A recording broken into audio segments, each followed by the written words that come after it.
Ladies and gentlemen, please join me in welcoming to the National Press Club Federal Communications Commission Chairman Tom Wheeler.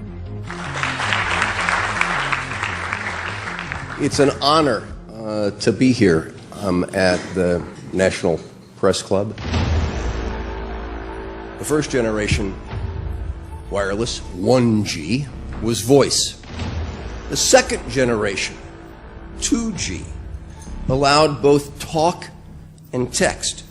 The third generation, 3G, the internet, in a limited way. And today's technology, 4G, completed that digital migration. But if anyone tells you that they know the details of what 5G is going to become, run the other way. This video is brought to you by the number 5 and the letter G. And pretty soon, everything else will be too.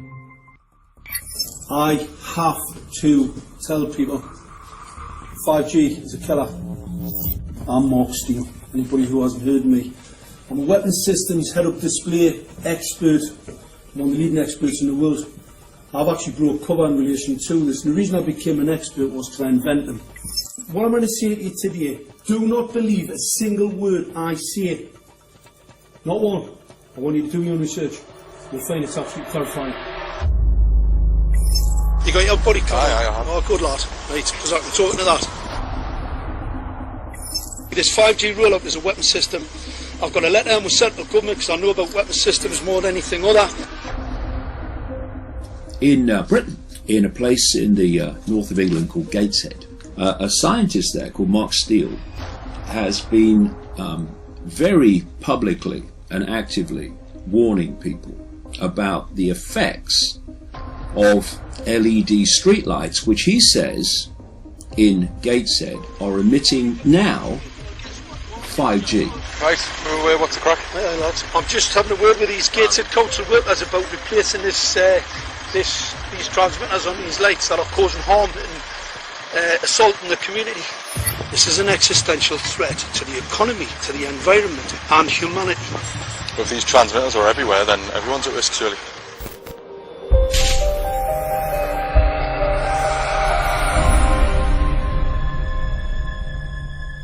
There's a lot of confusion about what 5G is. The G stands for generation. So you started off with the first transmitter system. Back in the 1980s. In the 80s, yeah. So you had 1G, then you had 2G. And as the generations moved on, you started to see more complex signal systems, cleverer pieces of antenna designs, etc., etc. So the whole thing became more data, quicker downloads, etc., etc. However, 5G is something completely different. Alright, let's get a breakdown. Let's tell the people what this really is. This is the 5G transmission device. That's a hell of a beast, that, isn't it? These are the uninsurable transmitters. Just get a good look at that, guys, because obviously I know there's quite a few experts who want to see more detail about the transmitters and the chipsets. Just have a good look, boys. This is the control management system masquerade. There's an antenna there, you see that? What is this phased array antenna here? What's that? This is for phased array, alright? As you'll see, it's got a driver, it's got some chip there. It's one chip. Look at the chipsets on this. This is your dystopian world. What did Gateshead Council say? I'll tell you what, I think we better send some of these educated fools back to school, or just send them to prison, whichever's the easiest. I think prison's probably better. Alright, that's 5G, guys. That's 5G hardware. You must consider the whole part played by electricity in nature. Human beings cannot go on developing in the same way in an atmosphere permeated on all sides by electric currents and radiations. It has an influence on the whole development of man. This life of men in the midst of electricity, notably radiant electricity, will presently affect them in such a way that they will no longer be able to understand the news which they receive so rapidly. The effect is to damp down their intelligence. Such effects are already seen today. Even today, you can notice how people understand the things that come to them with far greater difficulty than they did a few decades ago. Rudolf Steiner, 1924. Rudolf Steiner noted that in 1924, since then our atmosphere has become far more permeated with electric waves of widely diverse types. There's no doubt now that electric waves, electromagnetic forces, cause direct biological effects.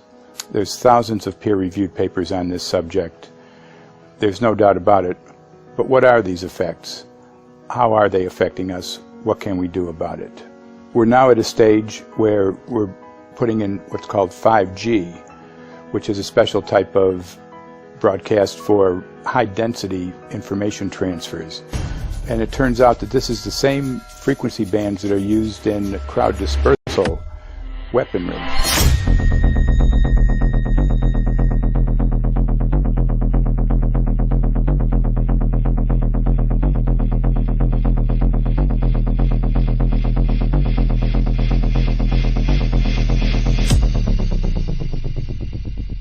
5G, first and foremost, is densification.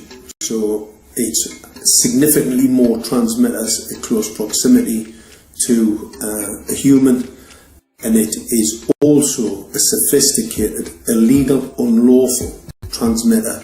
What I mean by that is it is a high gain dielectric lens antenna, and what that allows 5G transmitters to do is to 3D map its environment in your home.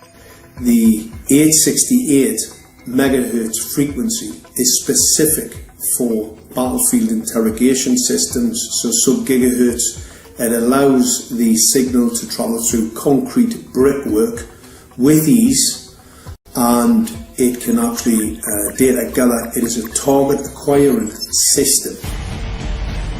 Phased array is basically radar off the battlefield. It is extremely good at identifying targets and being able to lock onto targets. And not only that, it can specifically target you as an individual. So any judge sitting on an interesting case, let's say, any lawyer, any barrister, anybody doing any work that is potentially controversial, your life could be at threat. So the antenna design that you currently have on top of these LED streetlights, masquerading as a control management system, is basically battlefield interrogation equipment. The first phased array unit was actually called Mammoth, used by the Germans during the Second World War to identify Allied aircraft. Obviously things have moved on significantly since then.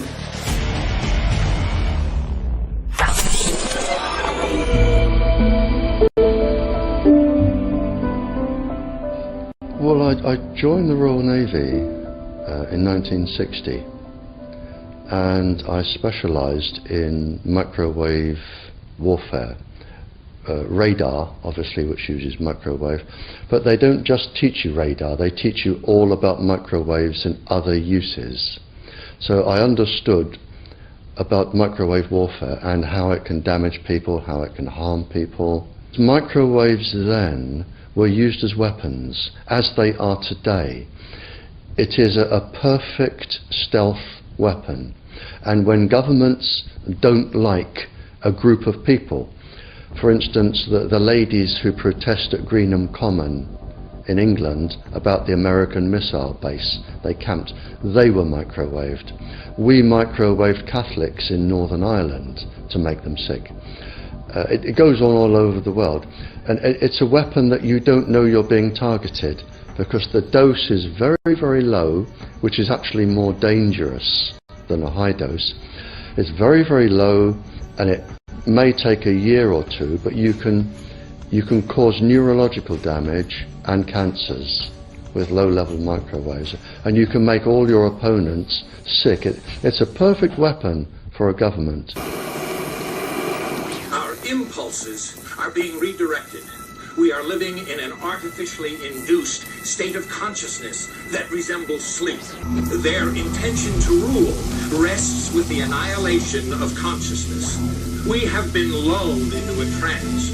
They have made us indifferent to ourselves, to others. We are focused only on our own gain. Please understand, they are safe as long as they are not discovered. Keep us asleep, keep us selfish, keep us sedated. Almost immediately, I had neighbours knocking on the door, talking about children bleeding from the nose. I had images posted on Facebook.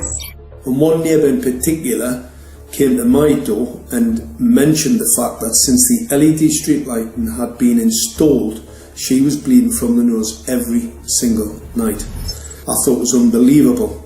However, I spoke to another neighbour who lived not far from the first lady who mentioned this, and she also confirmed that since the LED street lighting had been installed, she also had started to develop nosebleeds and had never had nosebleeds before in her life. That then put me on a journey to investigate. I measured microwave radiation levels from the transmitters on top of the LED streetlights.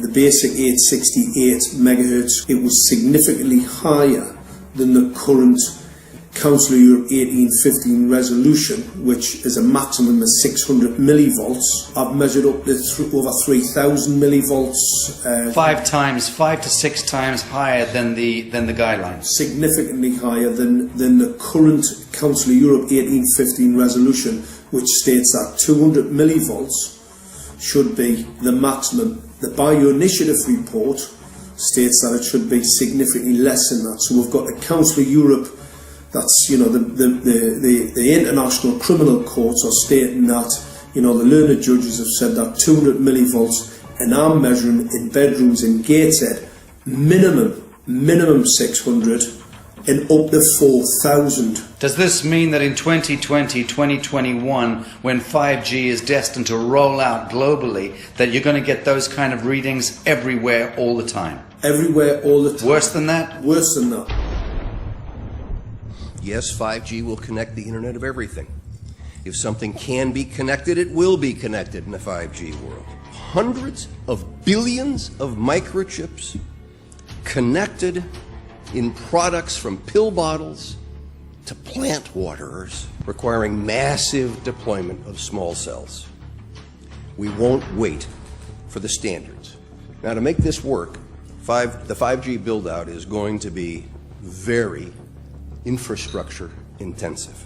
We must reject the notion that the 5G future will be the sole provenance of urban areas. The 5G revolution will touch all corners, and that's damn important. The interconnected world of the future will be the result of decisions we must make today.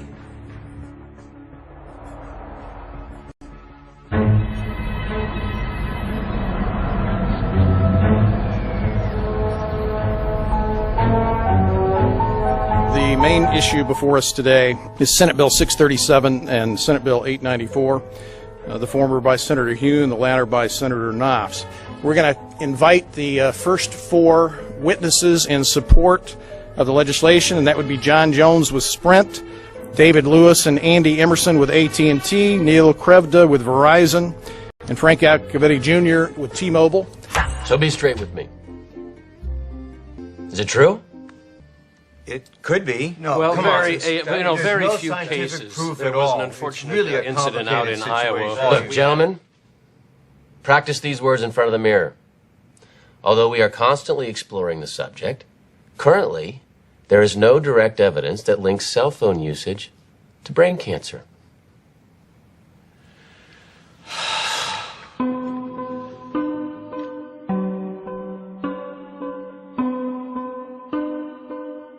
I'm Sharon Goldberg. I'm an internal medicine physician. I've practiced medicine for 21 years, and my background is mostly academic, internal medicine, hospital-based, clinical research, and medical education. I'm a certified Microsoft small business specialist. I've worked on space station designing the cabling system for the airlock module, where I was responsible for EMI/EMC analysis, which is electromagnetic interference, electromagnetic compatibility. I am a professor in the Department of Epidemiology, Biostatistics, and Occupational Health, and I teach there both toxicology and health effects of electromagnetic radiation. My name is Daphne Tachover, and I'm the founder of an organization called We Are the Evidence. We are an organization that represents the many adults and unfortunately many children who have become very sick from wireless technology radiation. There seems to be a couple false Easter eggs being put out there right now. I want to make sure we dispel that right off the gate. The effects of wireless on health scientifically are very, very clear. So it's always pushed back to the definition of an acceptable level of radiation. And that's what this is, by the way. This is about radiation. Wireless radiation has biological effects, period. My name is Dr. Angie Kolbeck. I've been reviewing the studies showing the impacts of wireless radiation on our health, and there are now thousands of studies showing the following adverse health impacts to wireless radiation: cancer, oxidative damage, DNA failure. Things like memory, dizziness, anxiety, brain fog. Headaches, nosebleeds, cognitive problem, exhaustion. We have evidence of DNA damage, cardiomyopathy, which is the precursor of congestive heart failure. Short and long-term memory loss, decreased attention spans, lower reaction times, even involuntary contractions of muscles causing misalignments of spines and jaws. Breast cancer. We suddenly have breast cancer in women who have no DNA predisposition. Disrupted immune function and change in stress proteins, reproductive and fertility effects. There are dozens and dozens of studies that show beyond any doubt what this radiation is doing to our sperm. Now, if you take the cell phone out of your pocket, the sperm will recuperate within 3 to 4 months. What would not recuperate would be the damage to the DNA of the sperm. That is irreparable. The wife of the ex-governor of Indiana was diagnosed with glioblastoma. Same brain tumor Ted Kennedy had and John McCain had. Did you look at John McCain's car? This is a cell phone brain tumor. LeBron James, one of our sports people, had a salivary gland tumor.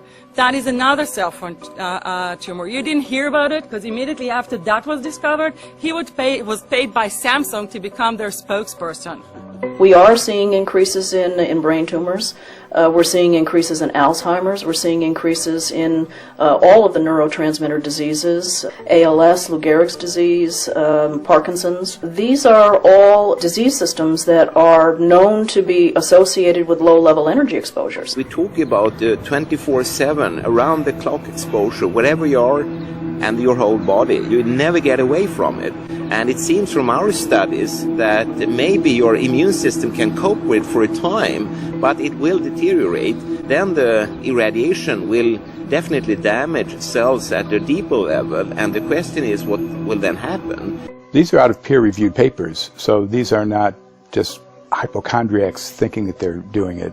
We're having real problems with this. This is no longer a subject for debate when you look at PubMed and the peer-reviewed literature. These effects are seen in all life forms: plants, animals, insects, microbes. So 5G is not a conversation about whether or not these biological effects exist. They clearly do. There is scientifically evidence that is so strong that you can be certain that the standards used by the FCC to manage health effects are wrong. We need to start measuring how much radiation are people being exposed to before we roll out 5G. There are 4 kinds of electromagnetic fields that we know are harmful to human health. So radio frequency radiation, magnetic fields, dirty electricity, and electric fields. Okay? Our exposure, any given person, and all humans are affected by EMFs. What is our exposure in a day? It's not one cell phone. It's cell phones, it's multiple wireless networks, it's smart meters, it's cell towers. It's this sandwich, and it all adds up. The data we're going to look at are all published science, testing results, or public standards. At the bottom end of the radiation scale of what's called power density, or signal strength, is the minimum level at which cell phones will work, which was found to be 0.2 billionths of a microwatt per centimeter squared. Pine needles were found to age prematurely at 0.000027. At short-term exposures of 0.05, children aged 8 to 17 experienced headache, irritation, concentration difficulties, and behavioral problems. 0.1 is the biobiology or building biology guideline, for extreme concern. 1.0 produced sperm DNA fragmentation and a decrease in sperm viability in vitro. Also at 1.0, the science shows the following bodily effects can occur: headaches, dizziness, fatigue, insomnia, chest pain, difficulty breathing, and indigestion. 2.5 saw altered calcium metabolism in heart muscle cells. 4.0, changes in the hippocampus affecting brain memory and learning. And at 6.0, DNA damage in cells. So, where are smart meters on this list? Electrical Power Institute in December 2010 measured a single Itron smart meter with pulses up to 7.93 microwatts per centimeter squared. Our own testing indicated approximately 8.0 with 1 meter. These tests are at a close distance, approximately 1 foot away from the meter, but an infant's crib could be just as close on the other side of the wall where the meter or bank of meters are installed. Even though there are all these known health effects at levels far lower, Switzerland, Liechtenstein, and Luxembourg see fit to set the standard at 9.5. And China, Poland, and Russia, 10.0. This is the same level at which behavior has been altered, producing reflexes of avoidance following 30-minute exposures. A room of 12 smart meters, very common and even a conservative number in an apartment building, tested at 19.8 microwatts per centimeter squared. This is hundreds of times higher than levels which clearly indicate harmful effects. So, how can utilities and governments get away with forcing these devices on everyone? This is how. In Canada and the US and several other civilized countries, the safety limit is set at 600 to 1,000 microwatts per centimeter squared. This so-called safety limit is literally tens of thousands of times higher than levels which are known to damage health according to peer-reviewed published science.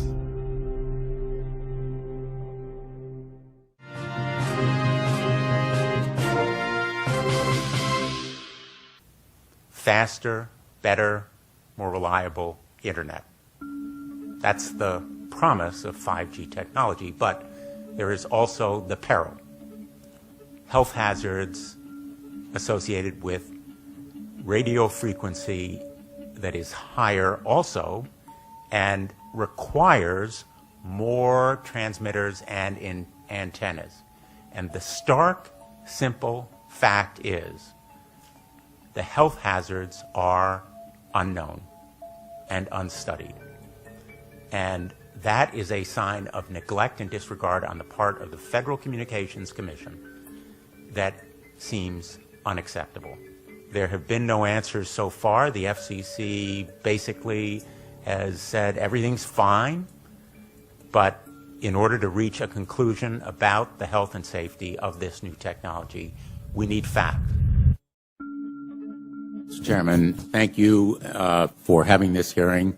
5G, as you well know, also uses higher frequency waves that don't travel as far and will rely on a network of hundreds of thousands, potentially millions of small cell sites. And the question then is, are there any health implications, any public safety implications to those additional sites that are likely to be located close to homes, schools, workplaces, and closer to the ground? Correct? Correct, Senator. Yes. So my question for you, particularly Mr. Gillen and Mr. Berry, how much money has the industry committed to supporting additional independent research? I stress independent research. Is that independent research ongoing? Has any been completed? Where can consumers look for it? And we're talking about research on the biological effects of this new technology. Thank you, Senator. I think, thank you for your focus on the issue. Safety is paramount, and as you alluded to, we rely on the expert agencies, we rely on the findings of the FDA and others as to the requirements to keep all of us safe. There are no industry-backed studies, to my knowledge right now. Happy to visit with you as to what opportunities you think there needs to be more studies, and we're always for more science. We also rely on what the scientists tell us. So essentially, the answer to my question, how much money? Zero. I can certainly follow up with you, Senator. To my knowledge, there's no active studies being backed by industry today. Anybody else know of industry commitments to back research, fund it, support it, to ascertain scientifically the health effect? No, I'm not aware of any. So there really is no research ongoing. We're kind of flying blind here so far as health and safety is concerned. Thank you, Mr. Chairman.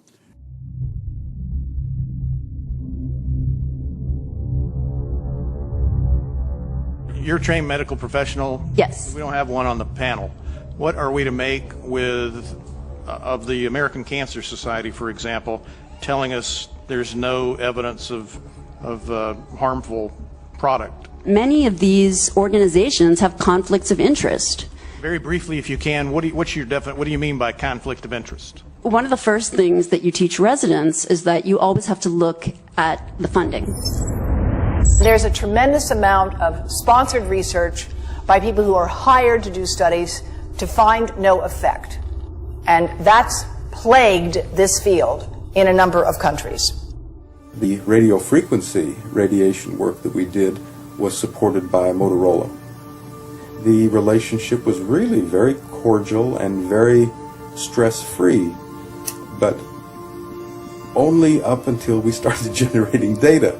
These folks were very, very upset and began to talk about how are they going to handle this, what sort of spin can we put on this, what can we expect from this, and from that point on the relationship changed.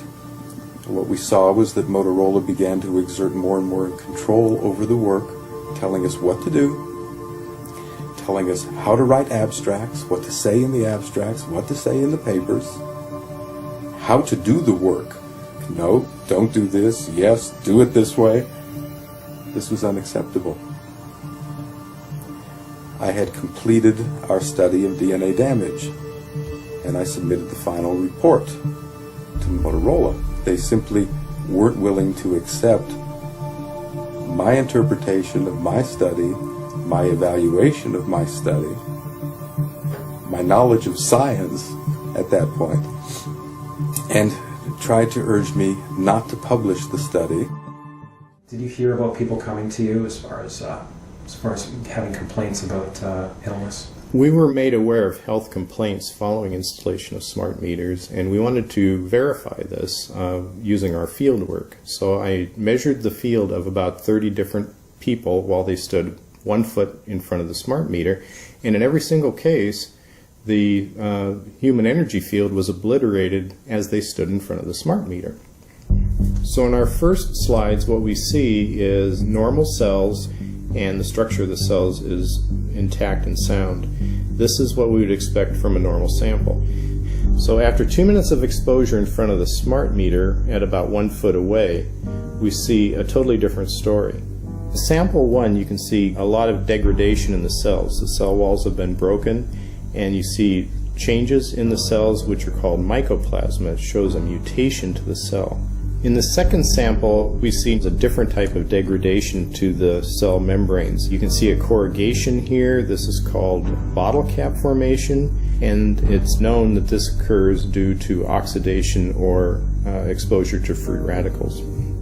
So this third subject, when we did her sample, she had to be pulled away from the meter after 45 seconds because she complained about an increasingly severe headache.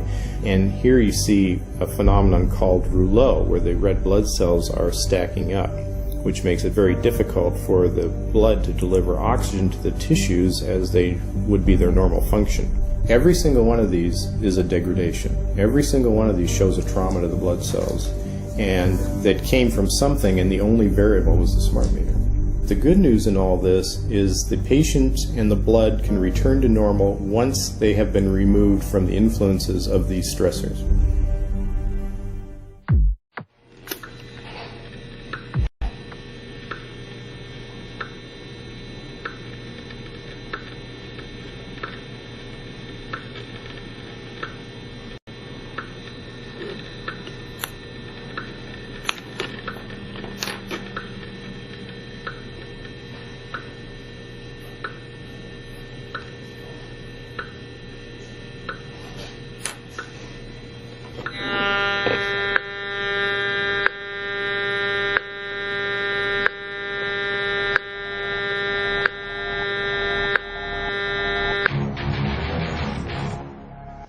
some of the effects that we can look at, well, one thing is just our regular Wi-Fi, 2.4 gigahertz. That's in the same range as microwave ovens, which are also called radar ranges, because that is radar. 2.4 gigahertz is interesting. It's not the peak absorption rate in water for microwave frequencies, but it's at a point where it allows full penetration, because if it came in at the peak, it would prevent the insides from getting warm. So that's with basic Wi-Fi. Now when we look at 5G, 60 gigahertz, this is what they call active dispersal sort of weaponry, just to keep people back. It burns the skin. It doesn't penetrate, but 60 gigahertz is the frequency of oxygen molecule absorption. Since they have electrons that they share with each other, what we breathe is actually O2, pair of oxygen. So being bombarded with 60 gigahertz could very well impair our oxygen absorption rate in our body, and thereby the whole basis of our living system. Martin Pall says, putting tens of millions of 5G antennas without a single biological test of safety has to be about the stupidest idea anyone has had in the history of the world. So assessing all this, we have experts in various fields: military EMF weaponry, biological effects on humans, firefighters that are getting cognitive impairment by being there, in them, countries that are banning these sort of technologies around schools because of the impairment to cognitive. Let's weigh that up in light of what Rudolf Steiner said in 1924 about just mere radio causing the impairment of cognitive functions on people, that they can receive news from around the world, but they can't understand it as well because of the effect of the electricity. We have to say, something smells sinister here.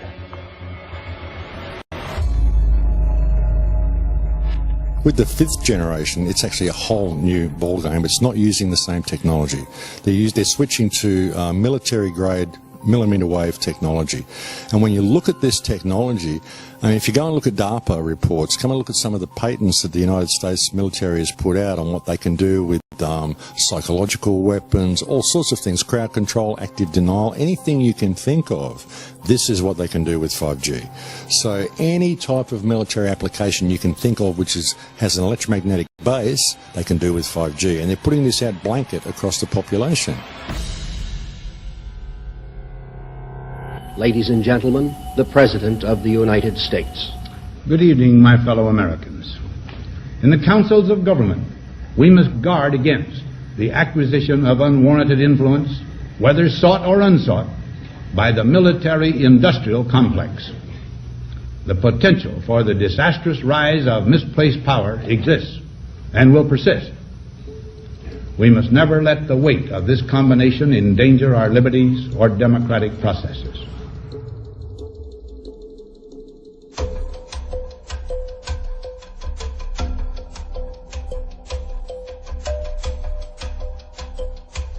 The FCC is a capture agency. They probably conducted what I believe to be the biggest fraud on the public ever conducted.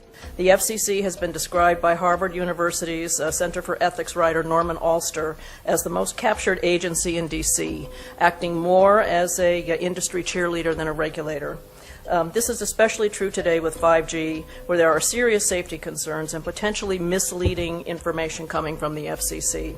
For example, the previous chairman of the FCC is Tom Wheeler. He was the head of the Wireless Lobby Association for 14 years. Now remember, Obama told us there would be no lobbyists in his administration, so he took the biggest lobby and put him as the head of the FCC. And that's damn important.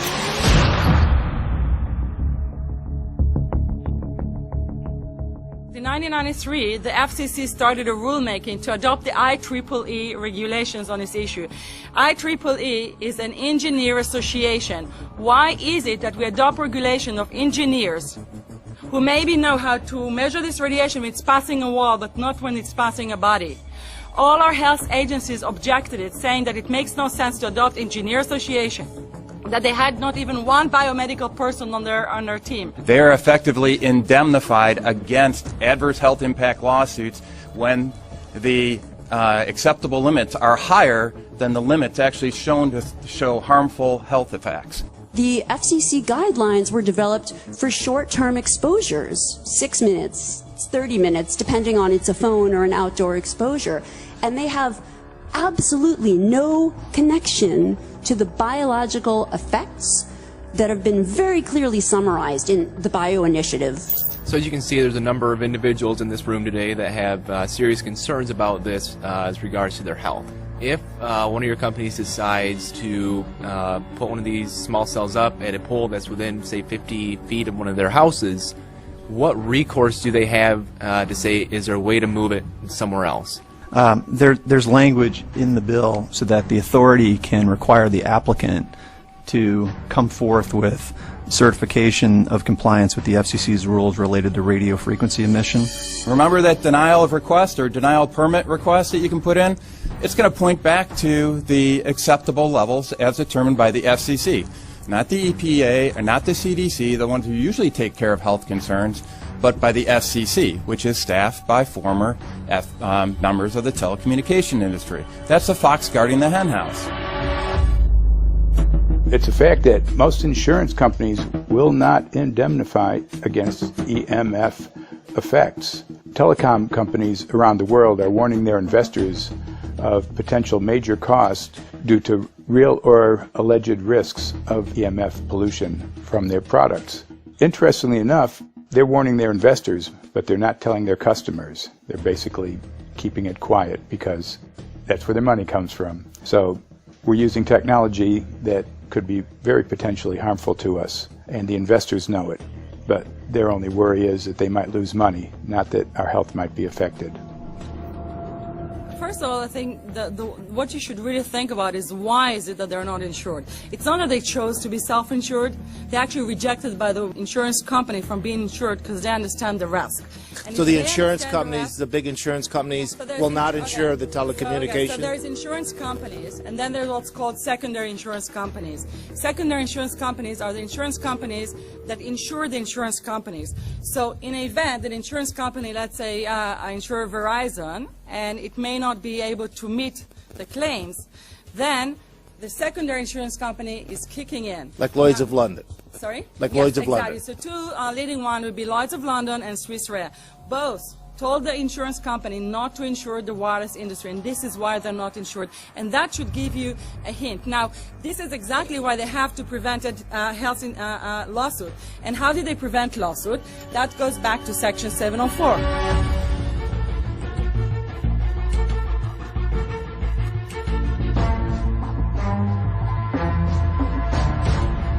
Section 704 was passed in 1996. This is how our rights in regards to health were taken away by the wireless industry. What this legislation did, it gave the power to regulate the health effects of wireless technology to the FCC. FCC is a spectrum auctioning agency. It's not a health agency. They don't even have one biomedical person on their team. And then the other thing that Section 704 did, it actually took the power from the states to regulate location of cell towers based on health. And what does it mean? It means that if they want to put a cell tower in front of your home, you cannot go to your city council and say, hey, stop, I don't want it. I just heard in a lecture that there are 10,000 studies proving that it's harmful. I don't want it. My child is sick. They will tell you, stop. You're not allowed to mention this in the city council because Section 704 says that if you will, and if the application will be rejected, the city will be sued, can be sued by the wireless industry.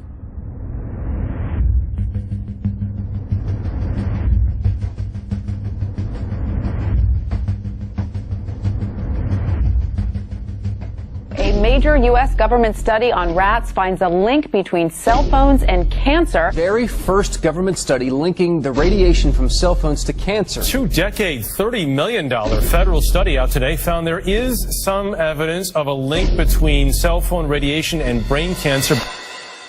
Professor, what is the NDP? I've heard that study several times. NDP is what? So it's a $25 million study on the rats and mice that was supposed to demonstrate that there were no effects of radiation below thermal. And in fact, it demonstrated exactly the opposite. And it follows on the heels of 2 major studies on animals that said exactly the same thing.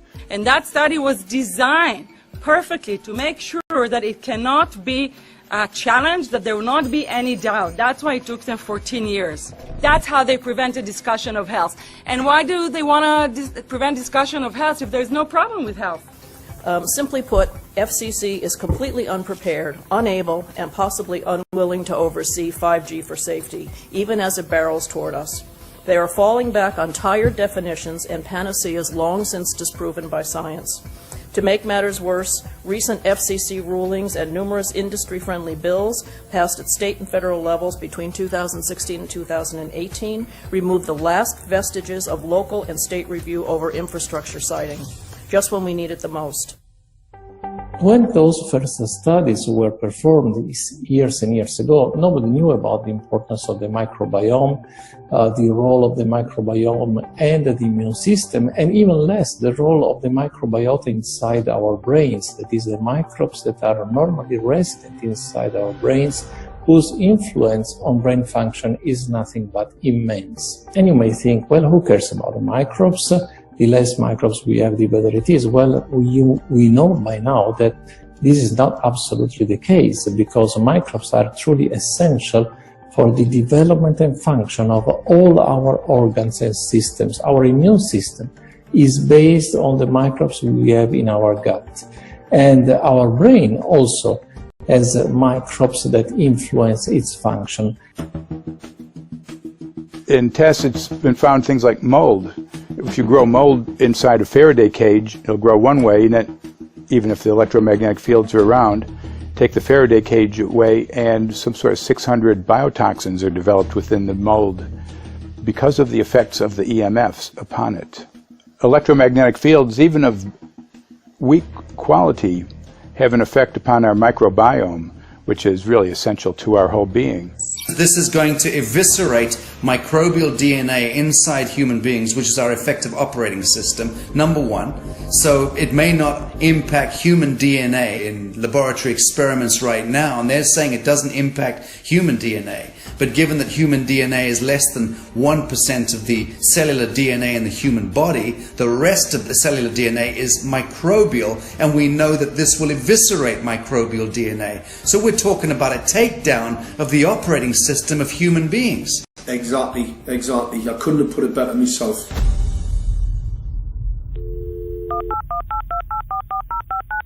John Brandt. Good morning, Mr. Brandt. Wow, this is Amanda from Virginia. Hi, how are you? Hi, I've been trying to get a hold of you for months now. You guys are covering up chemtrails. No, we are not covering it. We have no reason to cover up chemtrails. Of course, you have every reason to cover it up. Every reason. It's called losing your job. What reasons would that be? Oh, well, you personally, you would lose your job if you were to reveal anything to me, and it's probably unsafe for you to even be speaking about this, considering the types of individuals you work for. It's not unsafe. It is unsafe. There's no problem with us talking on, you're a citizen, you're making a complaint. Oh, Lord have mercy on myself. It's a complaint in an area that we don't have authority to regulate.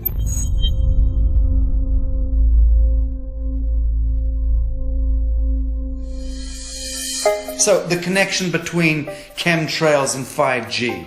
It's all interconnected. The metallized particulates that would allow the 5G phased array, so basically the radar that would allow it to be able to identify you, so it can watch you, it can identify you in your own home 24 hours a day, 7 days a week. For the last X amount of years, we've been through chemtrailing, and that is now the cat is out of the box. We've had these nanoparticulates raining down on humanity for years now, impregnating our bodies, by best accounts staying inside our bodies. Those nanoparticulates, what you're saying, are building up a kind of a phosphorescence glow capability so that we can be flagged up in our homes, behind concrete and steel, inside bunkers, in the basement, doesn't matter where you are. The 5G will be able to now triangulate, map and read you, because you as a living being are impregnated with these nanoparticulates, which are acting as a kind of transmission and reception technology. It's exactly, absolutely exactly. You have to consider that DNA also works as a fractal antenna, which is able to send and receive and also to process signals under the form of radio frequencies. Well, then there is no doubt that artificial radio frequencies such as those of cell towers, and in particular these new types of towers that have a much higher density of signals, they may somehow interfere with the ability of DNA to retain and transmit biological signals. So this is one level of danger that very few biologists are aware of. How much effort was put forward to address this, what most of these people are, or many of these people are here for, which are the health concerns?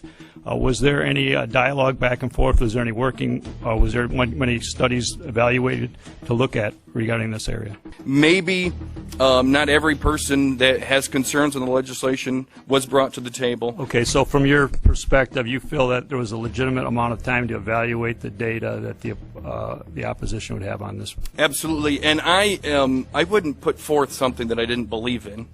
And I'll tell you, as I mentioned earlier, and it's been commented several times amongst the panel here, this is truly an economic development issue. Our 3-year-old, again at home, is outraged when we pull out the driveway and he's not able to access Wi-Fi.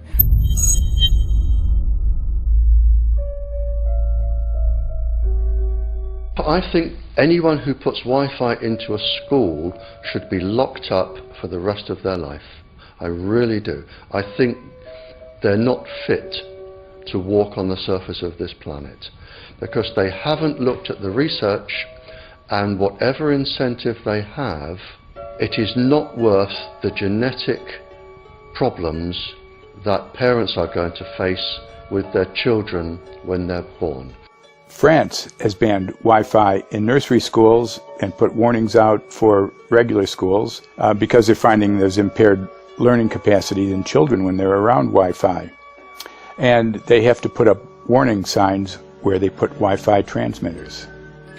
When I got sick and I learned that they're putting Wi-Fi in the schools in Israel, I was very sick at the time, but I could not tolerate the thought that children in the schools will become as sick as I have. And after a few months of correspondence, I submitted a Supreme Court case in Israel to ban the use of Wi-Fi in the schools and replace them with wired network. The 4 top diseases that kill our children, our young adults right now, are brain tumors, thyroid cancer, testis cancer, rectal cancer, everywhere we put our cell phones. And a lot of our children are sick and they're being misdiagnosed and mistreated because the wireless industry has put billions and billions of dollars in the past 30 years to mislead the public as to the health effects and keep the public uninformed. We are performing an experiment on children. We are exposing children to microwave radiation for 6 hours during every school day. We have had absolutely no studies looking at the long-term effects of this radiation on young people or even on adults. A considerable amount of research shows that developing brains and bodies of children are much more affected than adults. And there are clear indications of a link between increased electromagnetic fields and autism spectrum disorders. We took 10 autistic children and went back to the sleeping location where the mother was when she was pregnant with that child and compared it with the sleeping location of a mother that gave birth to healthy children. We had 10 mothers in that group, 10 mothers in this group, and in the group of the autistic children we found that the measurements that we got for the microwave exposure was elevated compared to the group of children that were normal. The fetus is affected. The exposure to man-made electromagnetic fields has become the first factor that could be isolated ever in autism that could predict autism. The 5th generation of wireless technology, or 5G as it's being rolled out worldwide without safety testing. Let me say that again, without safety testing. And how we've got scientists and doctors and environmental organizers saying, stop this. Because in terms of the effects of wireless radiation, the science is in. Wireless radiation can lead to cancerous heart tumors, brain tumors, DNA damage. Wireless radiation is linked to infertility, to autism, Alzheimer's, and more. And guess what? All the effects that I just listed, those are some of the effects that are known according to the technology that's being seen today. First of all, you have to know that we know that the other EMFs that we're exposed to are already known to be health risks. And basically that 5G, because of the frequency that's going to be used and because of the extraordinarily high pulsation levels that will be used, is a much bigger threat to our health than the things that we already have, which are very substantial threats to our health. We're not just talking about the intensity. We're talking about the frequency and the very high level of pulsations. There's a huge literature which shows that pulsed EMFs that pulse up and down very rapidly, are in most cases much more biologically active than our non-pulsed EMFs. Every single wireless communication device communicates via pulsations, but the industry completely ignores this issue. The problem with 5G is that they're planning to put out tens of millions of these antennae all over the place without doing one single biological safety test. Are you implying possibly that we, the consumers, are the guinea pigs since they haven't really done tests to see the effects in a smaller setting? I mean, that's not an implication, it's a statement. We are, yes. Cancer is not the main concern that I have. I'm really concerned about sperm count and about effects on pregnancy. How many of you know that 1 in 6 American couples is unable to have a child when they want to? How many of you know that last year the birth rate in this country dropped the most that it ever has in recent history, 3% in a single year? People look at the sperm, people use cell phones, and the sperm, usually sperm swim, and they swim straight. But if you expose them to radio frequency, mobile phone waves, they swim in a circle. Studies have been done here in Australia, taking sperm from healthy men. And one test tube gets exposed to cell phone radiation, and one test tube is not exposed to mobile phone radiation. And then the results are evaluated. And this is a measure of vitality. We measure how well the sperm swim. This is a measure of motility. This is a measure of the mitochondrial DNA damage. They have 3 times as much damage on their DNA if they have been exposed to mobile phone radiation. The data on that are rock solid. Cell phones can damage sperm quantity and quality. Your embryo, your uterus in the fetus, where your child is developing for the first 100 days, in the ovaries, the eggs do not have that protection. So they are at maximum risk from radiation.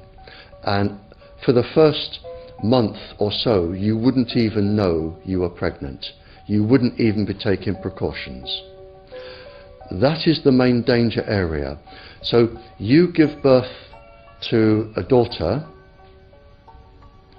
but her ovaries are now contaminated.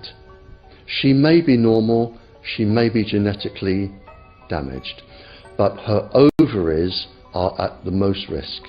So when your daughter grows up and she becomes pregnant and has a baby, this is where one of these eggs will be fertilized and come out. So the real damage here is your grandchildren. That is where it is going to show most. Do you think that there is a chance that within the 3rd generation of females, they may be irreversibly sterile? Not in the 3rd generation, but in the 5th generation, and that would for humans be something in the order of 150 years ahead of us. And of course, then it's too late to say that you are sorry, and it's very too late to say stop. There is a wealth of papers. I mean, we're talking about thousands of published papers in the scientific literature, few of which, or sometimes none of which, have entered the official documentations from authorities and likewise. So I think it's really time to have an independent compilation of data. Such was done at August 31st, 2007 in the form of the Bioinitiative report, of which I was one of the authors.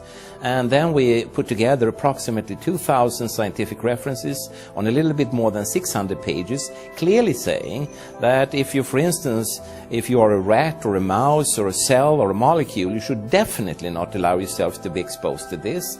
And in the meantime, we have this full-scale experiment using our own kids. One interesting case, John Patterson, he was a telecommunications engineer in Sydney, Australia. Very brilliant man. For 20 years, John tested Telstra digital systems. Over the time, he realised the dangers of electromagnetic radiation. It disrupts the bioelectric system of your body, which is really your brain, your nervous system, how your muscles talk. And he tried warning of these effects through different agencies, through his company.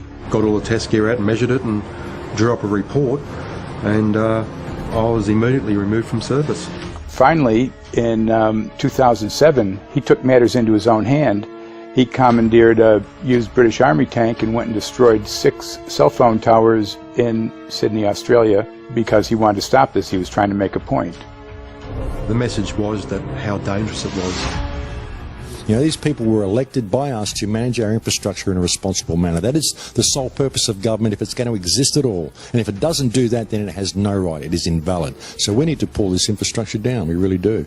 But in order to do that, I mean, we can't just be some violent domestic terrorist. You've got to bring this awareness to the people that these towers are doing them damage. You don't need bandwidth that fast. And they're not doing it so you can download movies quickly. They're doing it so they can track every single thing you do and bring in this social crediting system to control even everything you think. There's a story about a lady called Claire Edwards. She was a United Nations staff member, and she was warning of the potentially catastrophic dangers of 5G technology. I took the issue to the UN Secretary General, Antonio Guterres. He is a physicist and electrical engineer, and lectured on telecommunication signals early in his career, yet asserted to me that he knew nothing about the dangers of 5G. Current public exposure levels are at least 1 quintillion, that's 18 zeros, 1 quintillion times above natural background radiation, according to Professor Olle Johansson of the Karolinska Institute in Sweden. The highly dangerous biological effects of EMFs have been documented by thousands of studies since 1932, indicating that we may be facing a global health catastrophe orders of magnitude worse than those caused by tobacco and cigarettes. 5G is designed to deliver concentrated and focused electromagnetic radiation in excess of 100 times current levels in the same way as do directed energy weapons. There is currently an international appeal signed by 237 EMF scientists from 41 nations urging the UN and particularly the WHO to exert strong leadership in fostering the development of more protective EMF guidelines, encouraging precautionary measures and educating the public about the considerable health risks, particularly the risks to children and fetal development. Sorry, because we are talking with someone that is a little bit ignorant on these things. We're talking to the Wi-Fi systems. I become worried because I put those devices in my house. I will have to. I mean, I confess my ignorance on this. We will have to. But I'm going to raise this with WHO, which I think is the organization that might be able to deal with it properly. Because I must confess, I was not aware of that danger.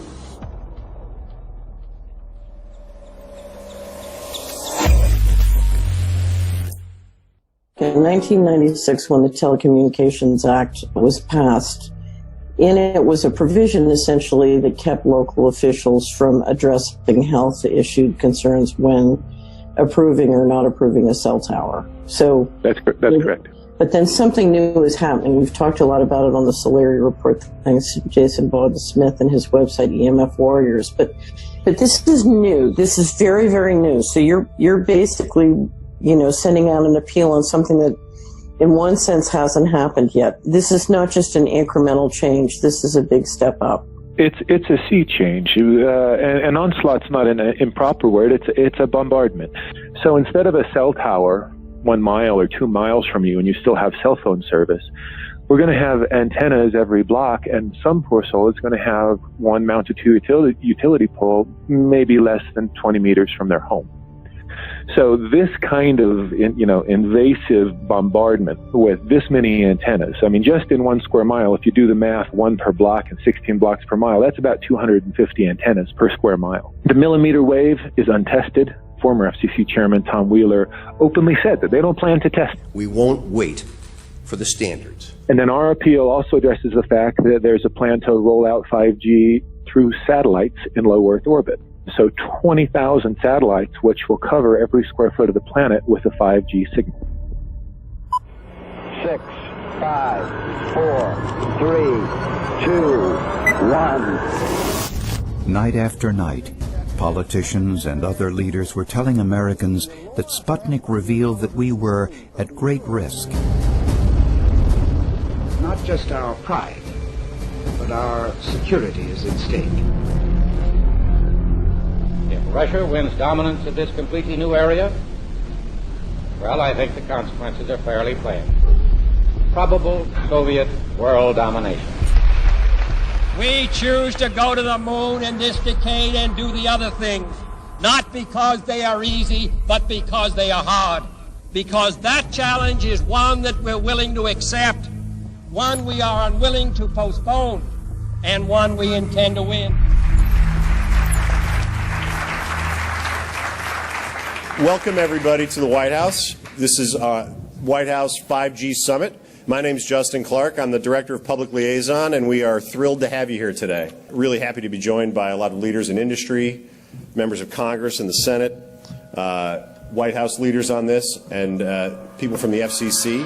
Before we start, one, we are government, so don't assume we know anything, okay? I do agree. I don't know anything. I have become accustomed to giving speeches in my new position on subjects about which I frankly know very little, and we need more cell towers and connections in Connecticut, my home state. It's ridiculous. The U.S. is in the lead thanks to our private sector as well as the work of the FCC and this administration overall. But China and South Korea and many other countries are eager to claim this mantle. We have every intention to deploy 5G first and reap the benefits of faster and more robust wireless. Yes, I hope we beat China, of course. And get to gigabit speeds and low latency, and the race has begun. Let there be no mistake.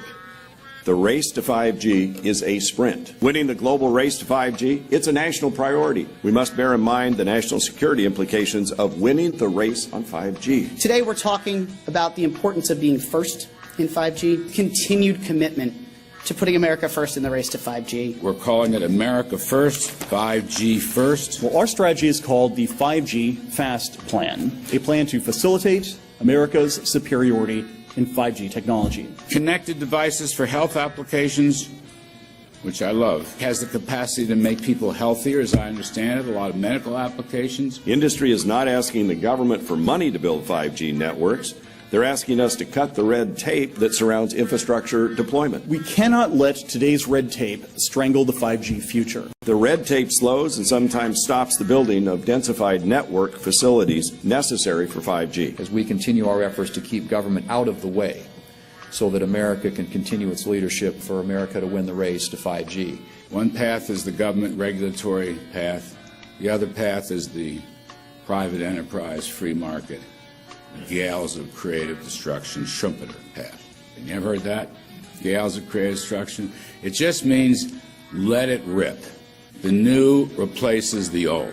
With 5G, we're on the cusp of another era of American innovation. It means an even more connected world for everyone around us, unlocking the potential of the Internet of Things to become safer, healthier, and more sustainable for our future. You know, sometimes, look, we all believe in the 10th Amendment, but sometimes you have to override it.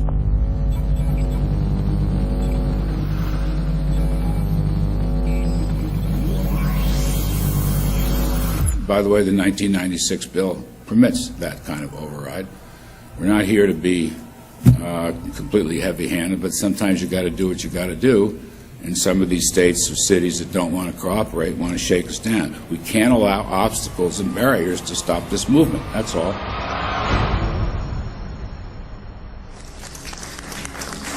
And this happened in Canada. I mean, there were some activists I was working with up there that said, well, you know, we won a victory. We got the Public Utilities Commission to allow us to opt out. And I said, boy, that's divide and conquer. They just got rid of the people that were raising hell.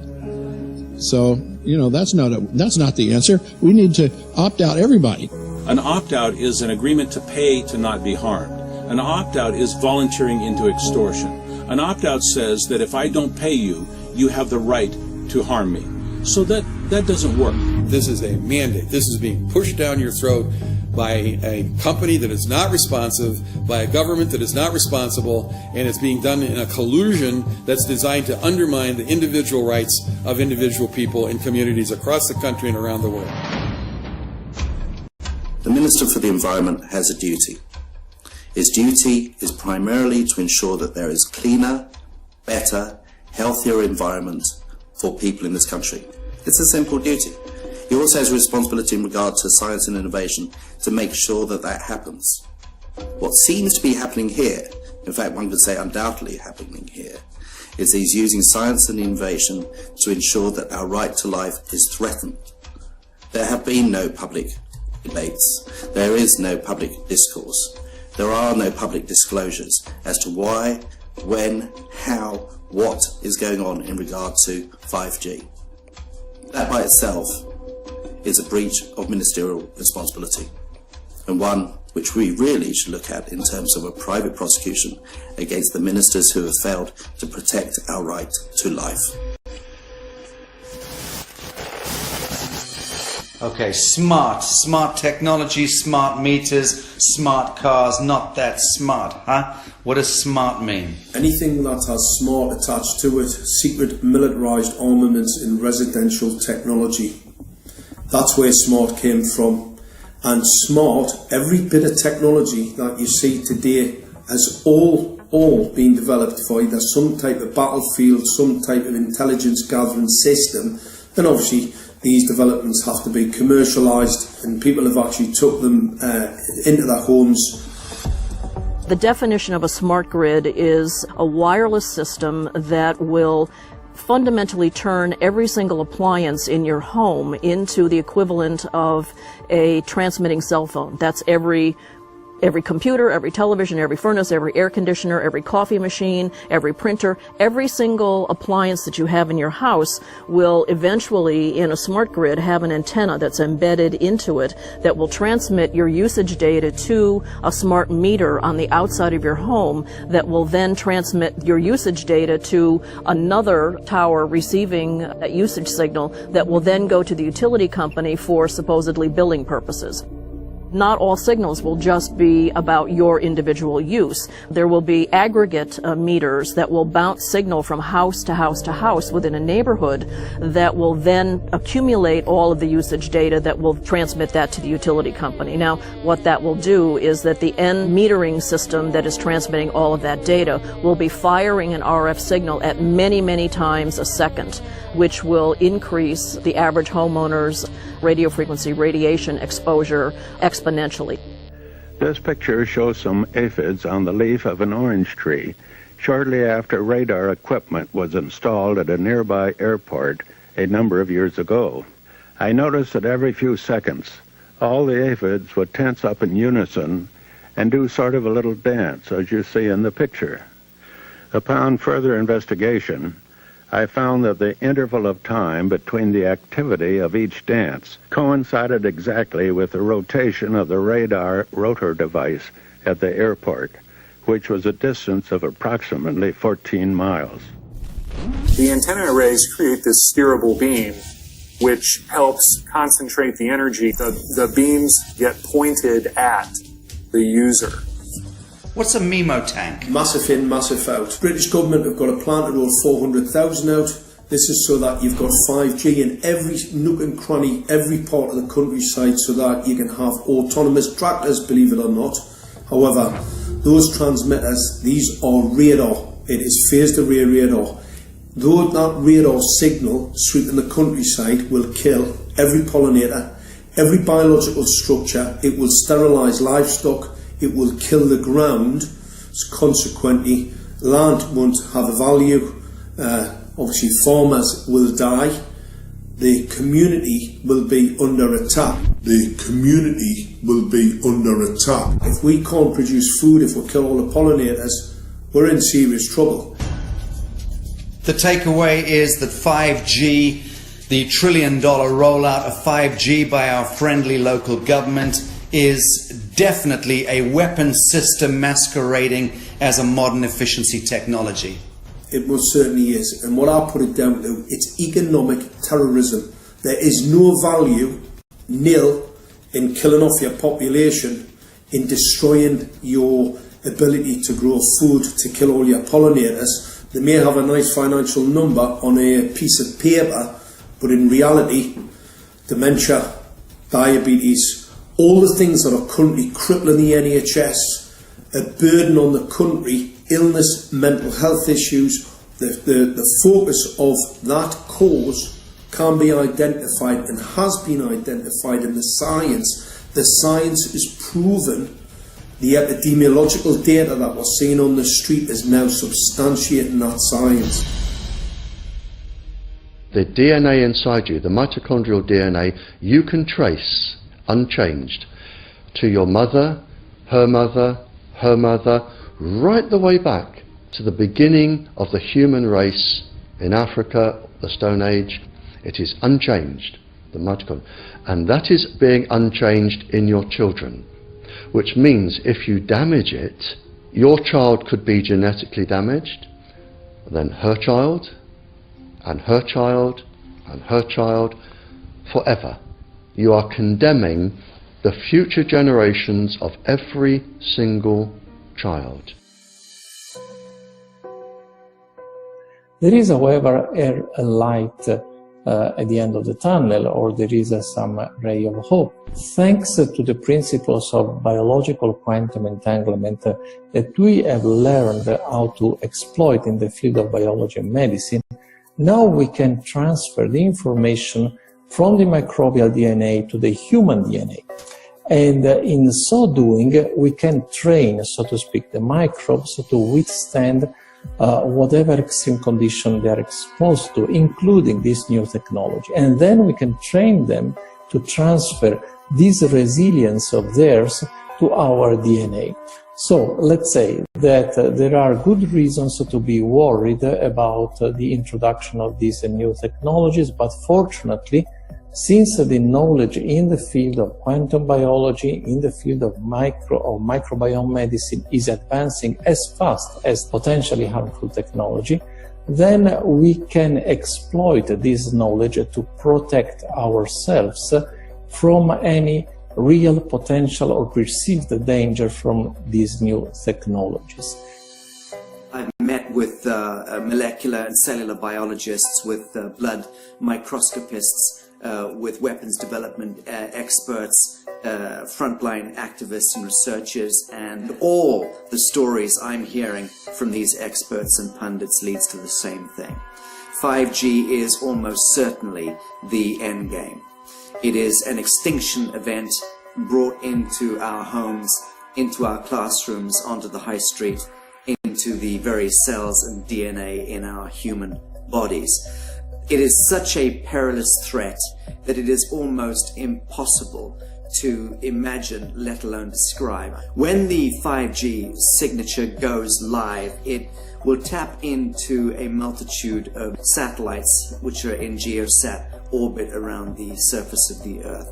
Millions of surface antennas will pick up that signaling and will then scatter the signaling into hundreds and hundreds of millions of different micro antenna systems set up on street lamps and even in your home, which you're not aware of incidentally. The LED light bulbs in your home invariably contain the micro or nanotech lens flare capacitors which will receive the 5G signaling, and it will proliferate the 5G signaling everywhere by exploding the signal into billions of photons which will target everything all at the same time. This is stealth technology. This is invisible science. But what it means in simple terms is that you will be flagged up, visible trackable inside your own home. Anywhere you move on the surface of the earth, they will have a lock and load tracking capability over you.